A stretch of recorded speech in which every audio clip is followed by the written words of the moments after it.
So we are going to change it up a little bit this evening. So Melissa and I are going to tag team tonight and talk, but it is going to be more of teaching and talking than it is preaching. Look at this man right here. Look at this strong, strapping man. Look at that. Thanks, Mike. So if y'all looked at the Instagram page for the youth group last week. So if you look at the Instagram, hey, turn this up a little bit. It is quiet.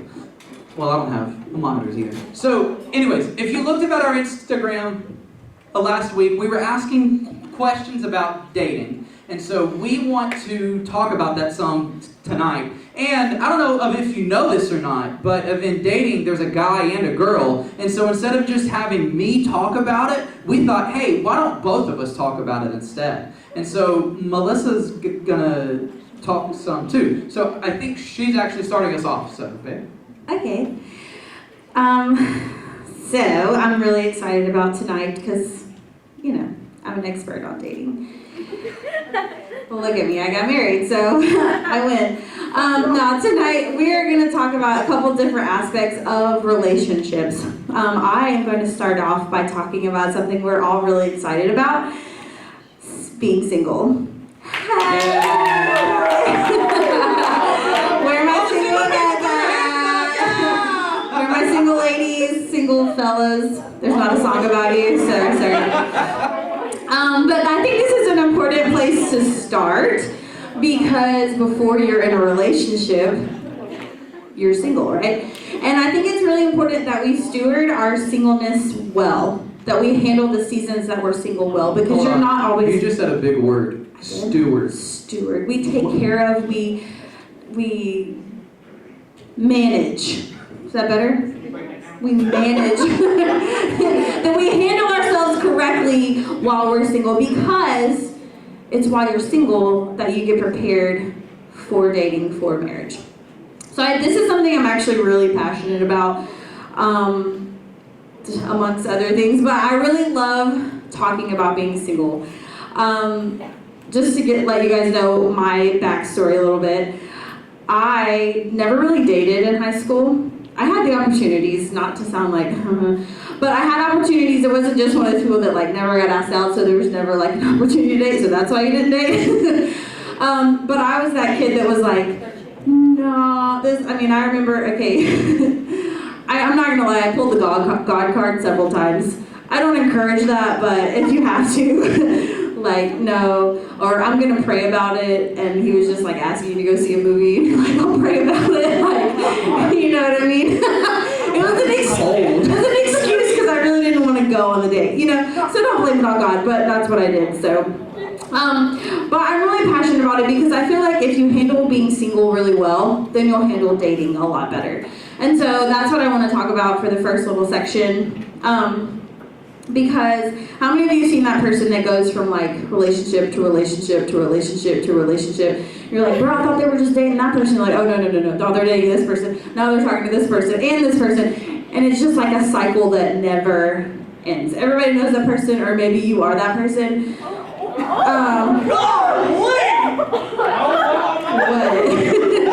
Are we playing games? Okay. You don't have to admit it if it's you, but you know if it's you. But tonight, that never works out, right? It leaves you feeling more broken, more hurt, more insecure, more baggage than before, right? It never works. And I'm not saying that dating is bad. I'm not one of those people that's you shouldn't date until you're married. It doesn't make sense, but I'm not one of those people that hates dating. I think dating is great and it has its place, but if you're just dating to fill a void in your life, it's never going to work out. If you're just dating someone because you're lonely or because all your friends have a significant other, that's the wrong reason. It will fail, and you'll leave feeling heartbroken and play the breakup music and all. It's never going to work out.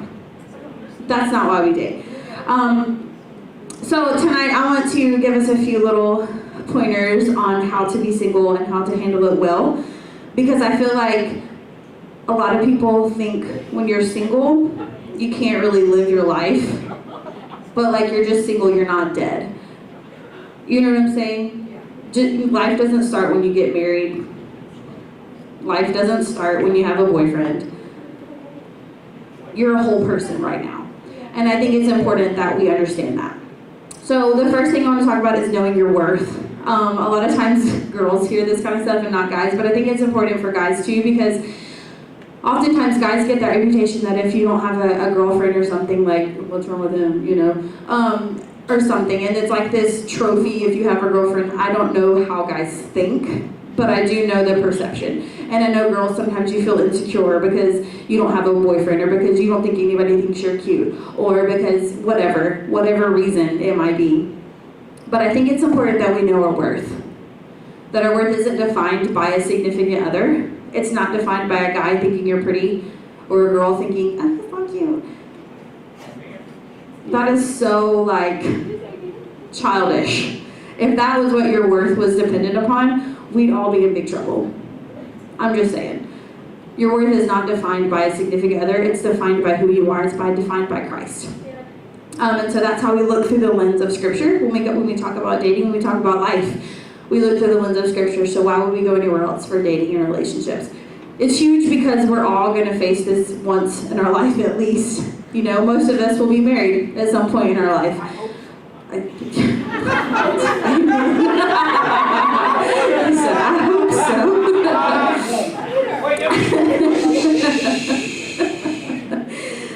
But if you don't know your worth, you often settle for less. How many of you guys have seen... Boys, I need y'all to stop talking and pay attention over there. How many of you guys have seen that girl or that guy that, like, is dating that other person? You're like, man, they can do so much better. Yes. Okay, if you don't know your worth, you settle for less. I've seen so many girls date guys that treat them like garbage. But he thinks I'm pretty. No, he doesn't. You're arm candy, and that's all. Let's be real. I mean, I'm not going to sit up here and just pretend. Like, it's important to know who you are, because you're worth so much more than being treated like a side chick. Let's just be honest. Guys, you're worth more than a girl who plays you. You're worth more. And I think it's important that we know who we are. If you don't know who you are, you're going to settle. And when you settle, comes a lot of damage, comes emotional baggage, comes things that we should not have to deal with, that we don't want to deal with, heartbreak, mistakes, things that we were like, wish I never dated him. Life happens. We all do it. You know, there's people that you're like, sure. You learn from that. But we will learn and we move forward. And so while you're single, it's important that you get to know who you are through Christ. When you get to know Christ, you begin to know yourself more, and you begin to know your value more. When you place your self-worth in someone else's hands, you find yourself broken, lost, because even if it is your soulmate, even if it is the person you end up getting married to, they're not perfect, and they're going to hurt your feelings. And so if you don't know who you are, and you're looking for that, you won't even find it in marriage. So you got to know who you are before you go into it. Because when you go into marriage, you need to be two whole people, not two half people making a whole. It's two whole people making a whole. And I think that's really important, because sometimes you think, he completes me. He doesn't complete you. He makes you look better. She makes you look better. You complement one another. That's what marriage is about. It's not making someone complete or making someone whole. And so how do you get there? When you're single. So know your worth. Know your worth. You don't have to be dating anybody. I never really dated until college. And I was totally fine with that. Like, I was totally okay being single. And I think that's when you know you have a healthy view of yourself, is when you're okay when you're single. It's not that dating is bad. You can be totally confident in yourself and be dating. It's perfectly fine. But when you're single and you're like, I gotta find somebody, that's when you know you're like, I might need to take a moment and breathe. Also, singleness isn't a waiting period. It's not like pause on life. I'm waiting till the next guy, till the next girl comes along. Live your life, man. Life gets so much more complicated with a significant other, much less marriage. Like, do what you want to do. Be who you want to be. Live your life. Travel. Do all the things when you're single. Not that life ends at marriage, because marriage is beautiful too. But life doesn't end, or life doesn't begin when you're married or significant other, boyfriend, girlfriend, whatever. You can live a full life right now. So don't wait. Stop waiting to do fun things like Valentine's Day. I didn't have a fun Valentine's Day. Buy yourself some chocolate. Buy your friend a rose. You know what I mean? Like, live life. Don't live life through the lens of, it's going to be so much better, because it's not. It's different, and there are better things, but it's like, why wait? Why live like this depressed life of I can't do something because I'm not with somebody? Are you healthy individually? Because if you're not healthy individually, when you go into a relationship, that relationship is going to be a hot mess. Work on yourself. Singleness isn't a time that, like, to pause. Be okay with being single. And the best advice I can give you to finish this little section, I know you guys are all like, please stop talking about being single. The best advice I can give you while you're single is to pursue Jesus. Like, you're like, that's so spiritual, but it's true. Pursue Christ, because if you know him well enough, he allows you to, like, get rid of all the junk that's in your life, so that you don't bring it into relationships, so that you don't bring it into a marriage, so that you don't bring it into those things. You can already deal with it. Plus, he makes you whole. You can't find that in somebody else. You can't find that in a friend. You can't find that in a significant other. Find it in Christ. So while you're single, don't wait to live. Know your worth, and pursue Christ. Yes, 100%. All of those things. So I just want to reiterate one part of it, and she hit on it again right at the end.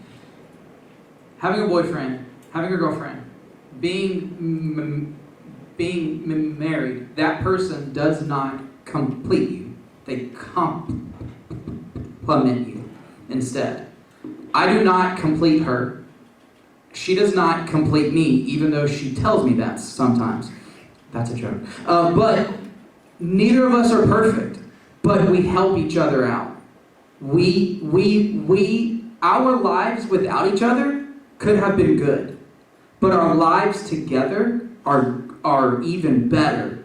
But it's not because I make her perfect or she makes me perfect. It's like what she said. We focused on God, and we understood of who I was in God. She understood of who she was in God. And then when we finally started dating and was serious about it, that's when it made sense. So, she talked about being single, how to prepare us. And so now I want to talk about, how do I find the one? So, because that's how some of y'all talk, even boys at times. So, the first thing I want to tell you is this. As any of you are looking for a person, the first question, this is the biggest deal breaker of all. Are they saved? That's the first deal breaker. Now, hear me out.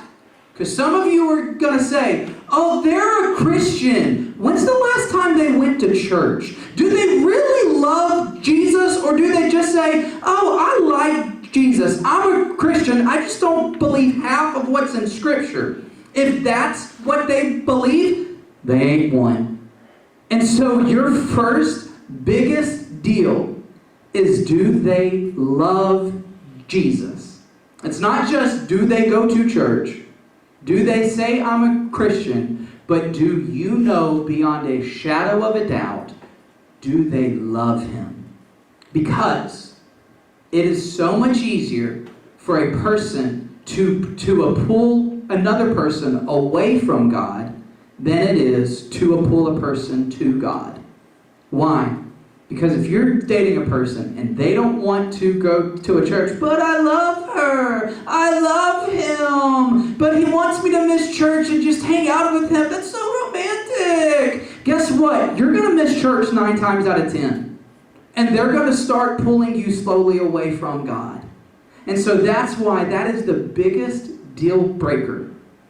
Having said that, our next thing is not, well, as long as I get them saved, it's fine. So I'm going to be a missionary, date them. Still a bad idea. 9 times out of 10, you dating them so that they get saved very, very, very, very, very rarely works.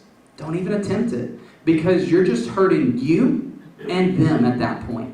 So just don't even think about it. Now, if you want them to be saved on their own, that's a different story.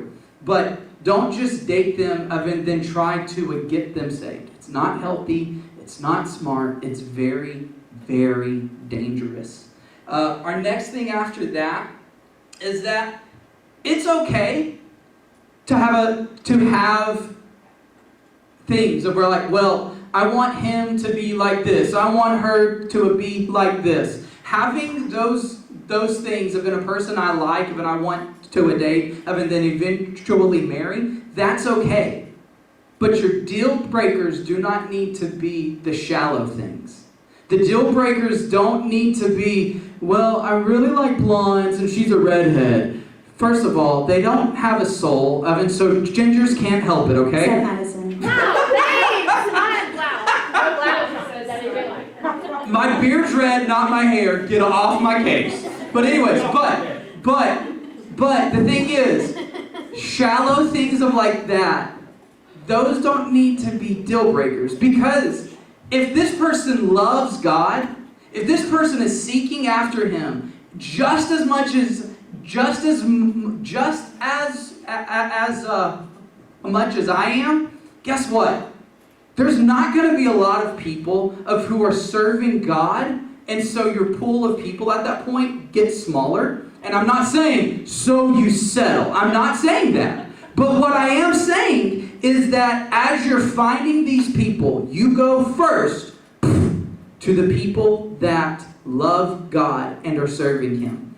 And then after that, you may think, this person is funny. I enjoy being around this person. This person is not bad to look at. I enjoy holding this person's hand. It's very soft. I feel safe around this person.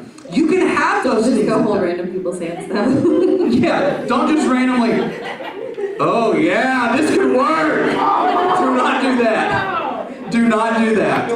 No, Joseph, do not do that. But having things that I would like my boyfriend, I would like my girlfriend to be like this. That's okay. Because guess what? We date to eventually have a spouse. We date to eventually have a spouse. And you want to be able to hang out with that person every day. You want to enjoy being around that person. And if their voice is kind of annoying, it's okay. It's okay to say, they're not for me. But that's as you're trying to understand, who is this person? Does this person love God? Does this person care about me? Does this person care about other people? The more of that I spend time with the person, you will then begin to understand, I really like these things about this person. I don't care about these things about this person. And you have to decide at that point, do the things that I really don't like, are they deal breakers, or are they things of that I love you anyways? Melissa has things about me of where she says, I love him anyways. And she's perfect. And so that's how it goes. But we will always have those moments of where we have to figure these things out. Your deal breakers, I mean this with everything. Your deal breakers do not need to be the shallow things. The deal breakers of that end and make things is, do I enjoy being around this person? Does this person love God? does this person take care of me? I'll tell y'all, one thing that I wanted out of a spouse was a person of who I knew was strong enough to help me in moments of that I was struggling. Because I knew, as a pastor, there are going to be days of where I'm just done. There are days of where I don't want to go to a church. I don't want to see those teenagers. Hey, not all of you. Not all of you. They're long gone already. But I'm joking. I'm joking. That was a joke. But there are days of where I'm tired. I don't feel like smiling. I don't feel like just doing a lot. And then there are times in life of where I'm struggling. I'm hurting. I need help too. And so I knew I needed a spouse who was strong enough spiritually so that on days of where I am hurting and it's hard to pastor, my spouse could help me pastor. My spouse could help me at home. I needed that, and I found that. Now, I want to tell y'all something. Some of y'all know this. I was engaged before her. We don't speak of her. But I've learned things through all of that. When I was dating her, we were in love with the idea of being in love. We wanted to get married. And so we got engaged. And what happened was, when dating, I heard everything I wanted to hear. I heard everything that I wanted out of a spouse. But looking back on it, it was because I would say, I want this of in a spouse. I want this of in my wife. And so she made sure of that she put the front on of all of those things. And as soon as the ring came on, the real her came out. And it was a different person. And it wasn't of that she was like this mean, bitter person, but the qualities of that I was wanting in a spouse were not there. And I would have picked up on it way before getting engaged had I been searching instead of just, I gotta have a spouse. So we need to be making sure of everything, watching all of these things. Watch how this person loves God. You can tell how good of a fit I'm going to be with a person a lot of times with how they love God and how they serve God. And then all of those other things, the more I spend time, the more I figure them out. They fall together, or I learn this isn't us. So watch them.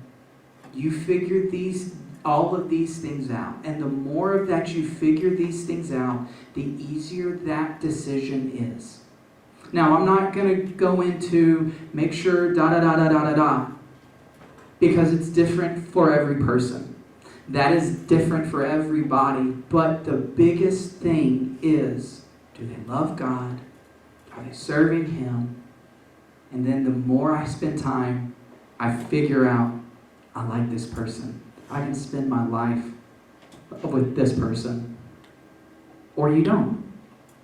So, that is the biggest thing of figuring out, who do I want to date? Because, and this is going to into the next part. Okay, yeah. Really quick. Also, watch how they act around their mama and their daddy and their friends. Because that's a huge indicator of a lot of things. Because they know the real person. And so when they're around their family and their friends and your friends, watch how those things go as well. It's very, very, very important. Yes, very, very important. Which goes to our next thing. We date with intention. We don't just date to date. We date with the intention of finding a spouse.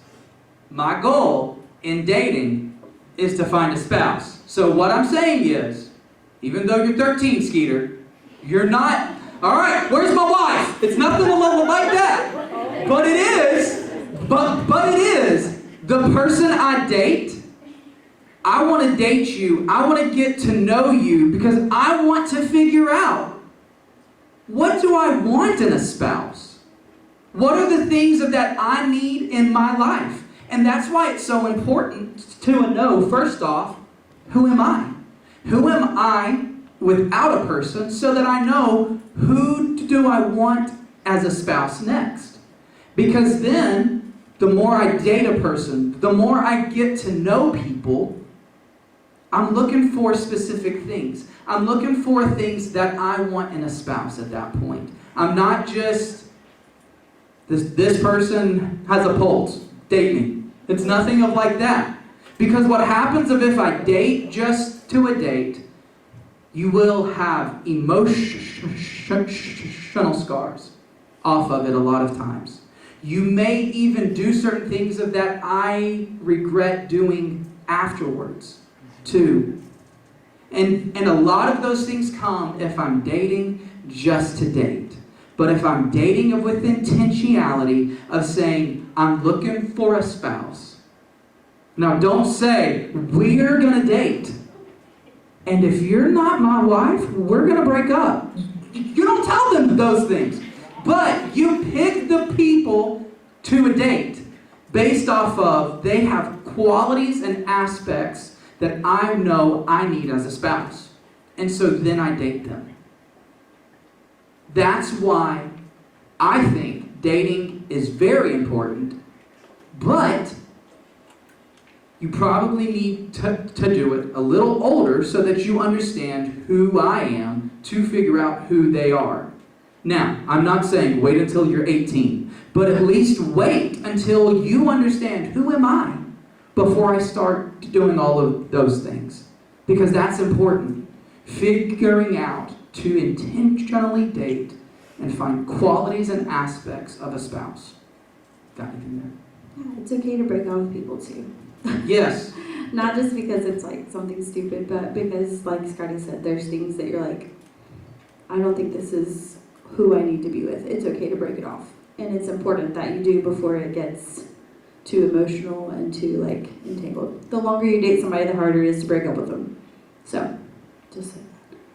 That was it. And so, lastly, we're going to talk about boundaries. I get all the fun topics tonight. I know anytime somebody says like boundaries in dating, in a relationship, everybody's like, oh, what are they going to talk about? I'll tell you. Okay. Listen to me, children. Holding hands is a gateway drug to sex. I can prove it. You hold hands. What's next? We hug. What's after that? You kiss. What's after that? Longer kisses. What's after that? Sex. Point proven. Okay, well, we're done tonight. Ah, you're welcome. Oh yeah, eye contact, Jake. You're right. How dare I? All right, I'm sorry. I had to. All right, now that everybody's like, oh, Scotty said the S word. All right, everybody just get it out. It's fine. It's over. Okay, so there's something, but for real, boundaries are really important. If you've ever been in a relationship, you know boundaries are important because you always go into it going, that will never happen to me. Boys are gross. You think about when you're like 6 years old, right? You're like, ew, boys are gross, girls are gross, and then the older you get, you're like, hey. So like,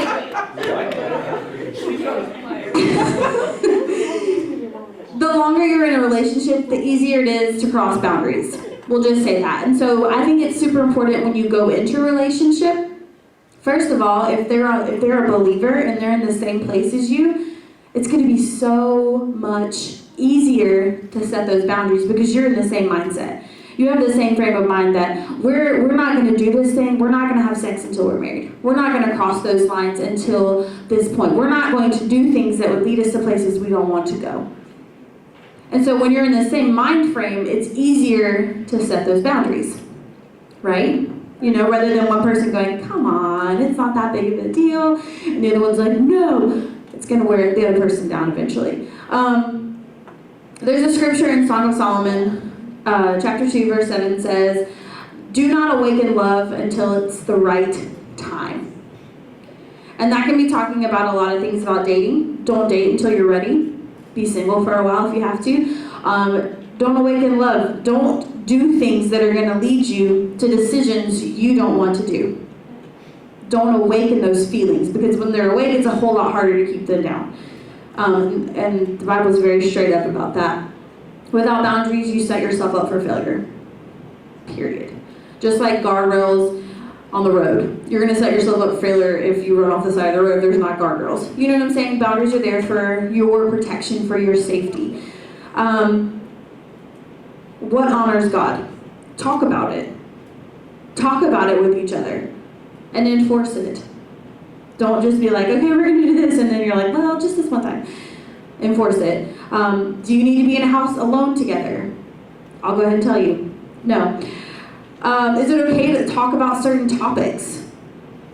Yeah, that's okay to talk about too. Sometimes you have to set boundaries. Guys and girls shouldn't be talking about things sometimes until you're married or you're engaged and you're talking about those things. They don't need to be on the table.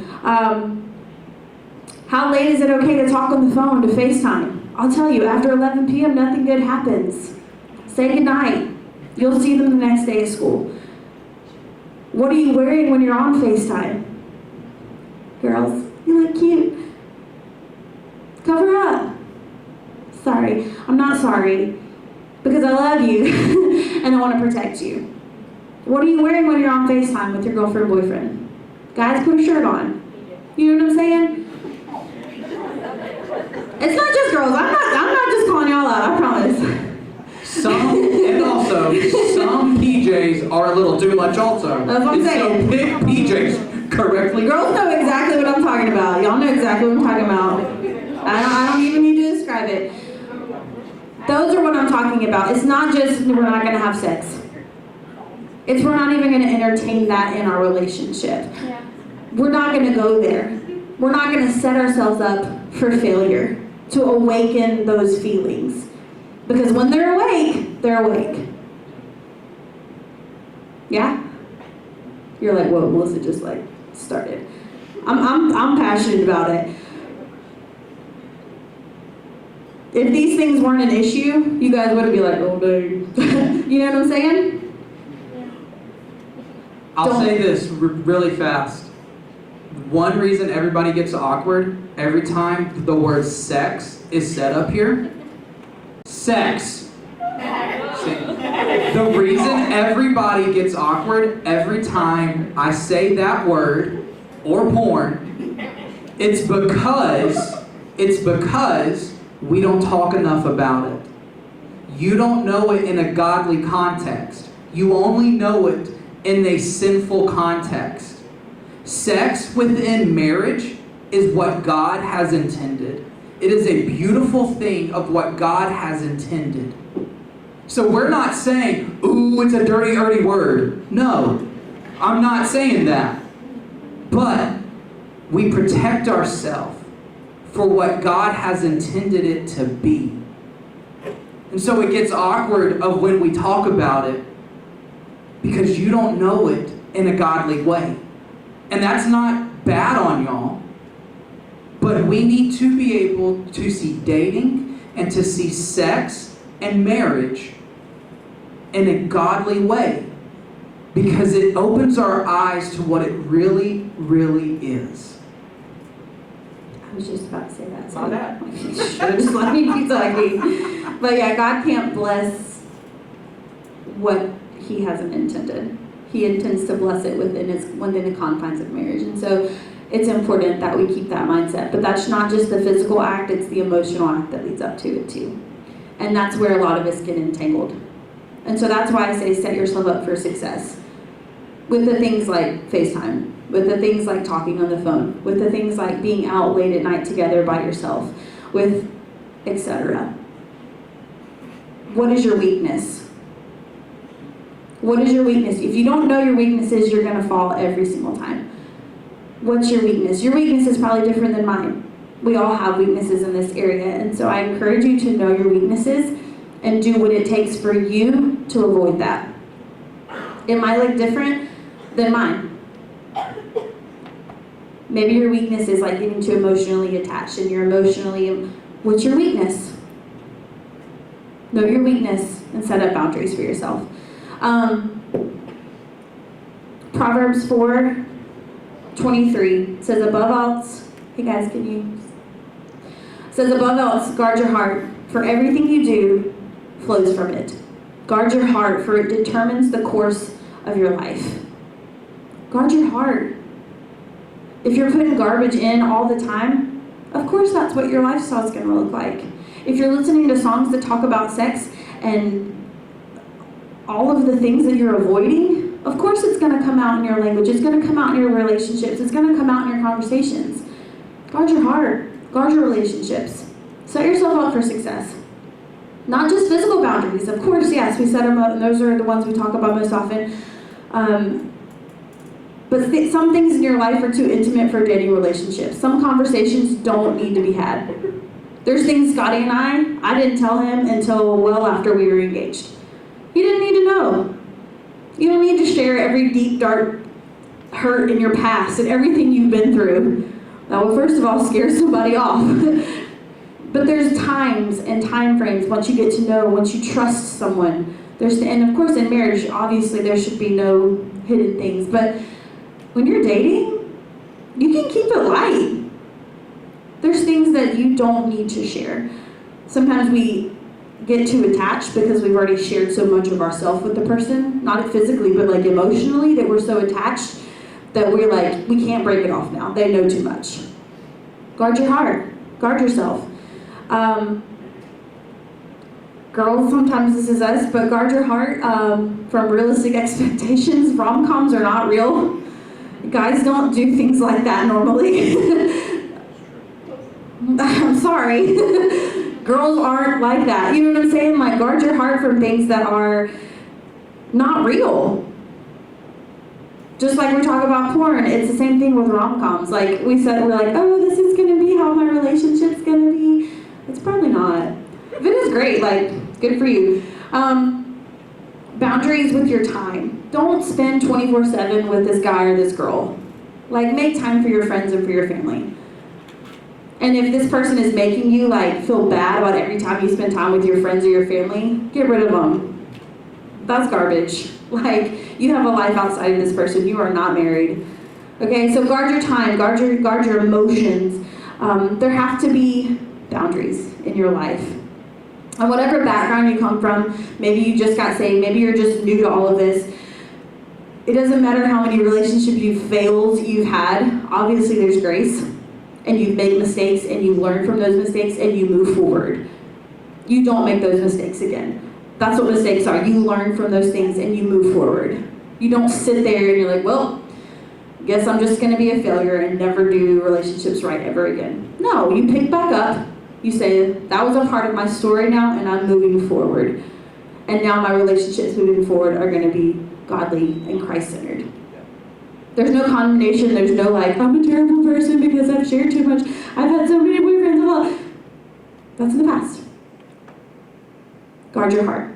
From this point on, move forward. Set those boundaries. Because whether you're single, whether you're dating, whether you're engaged, whether you're heading towards that as some of you get older, our goal is to glorify God. As a person, so that means like in all of your relationships, my goal is to glorify God. In my friendships, in my individual life, everything in my marriage, my goal is to glorify God. And so everything we do should point back to that central thing. And I think that's the bottom line. Does your relationship glorify God? Does your life when you're single glorify God? Does your life eventually when you're married glorify God? And if that's your goal, you're setting yourself up for success. But it's important that we find boundaries. And if you need like some practical things, you can ask us, some of the leaders that are already been there. It's okay to get advice from people that you know have been there and have godly advice for you. In fact, I encourage it. How do we do that? How do we stay pure? How do we set up ourselves? How do we do that? How do we break up with this person that's been, ask for advice. It's okay. That's what we're here for. So set yourself some boundaries, and you'll be a lot better off for it. I want to emphasize something that she just said a second ago. If you in some way have messed up at any time, you've been so emotionally attached that when the relationship ended, it felt as if, oh, I just divorced this person. Or maybe I've gone too far in certain things, dating this person. Do not let the shame of your past keep you from God. If you love Jesus and you say, God, forgive me of my sin, He forgave you of that sin. So let go of it. Don't hold on to it. Does it suck that those things happened? Yeah. But He has forgiven you. You are not that person anymore. It is not staring you down anymore. God does not think this person is a terrible person and can never enter heaven anymore. That's not what God thinks. God loves you. God cares about you. He has forgiven you. So don't walk around with shame, with regret because of those things.